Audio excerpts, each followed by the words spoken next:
Эксперты определили пятерку самых недорогих подержанных машин. Их стоимость не превышает 1 000 000 тенге. При этом такие автомобили не требуют больших затрат на обслуживание и ремонт. В пятерку бюджетных подержанных автомобилей попала российская «Лада Калина». За выше обозначенную сумму она будет иметь год выпуска с 2006 по 2012 год и пробег менее 200 тысяч километров. Под ее капотом можно найти бензиновый мотор, вместимостью 1,4 или 1,6 литра, мощностью 98 лошадиных сил. У всех моделей будет пятиступенчатая механическая коробка передач. Есть хэтчбэк и универсал, в некоторых комплектациях присутствует кондиционер, 2 подушки безопасности, подогрев сидений.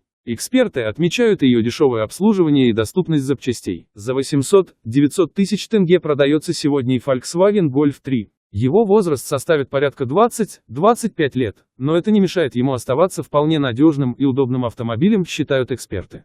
Модель выпускалась в кузовах хэтчбэк и универсал. Салон выглядит неплохо, а вот подвеска жестковата. Зато у машины отличная управляемость и стабильность. Существенно моложе за те же деньги окажется Deo Nexia. У машины будет 1,6-литровый мотор в 109 лошадиных сил, а также удобный салон. Проблем с обслуживанием возникнуть не должно, отмечают эксперты. С запчастями тоже не возникнет никаких затруднений. Еще одна бюджетная модель из разряда подержанных – это Hyundai Accent второго поколения. У автомобиля могут быть моторы на 1,3-1,5 литра. Мощностью до 106 лошадиных сил. Они работали на пятиступенчатой механической коробке передач, хотя была и четырехступенчатая. Многим нравится из-за хорошей управляемости, а также благодаря надежности и недорогим запчастям. Последней в списке подержанных авто стоимостью до 1 000 000 тенге значится модель Renault Logan. Машина отличается просто неубиваемой ходовой частью, цельнолитой передней панелью, а также очень надежными моторами объемом от 1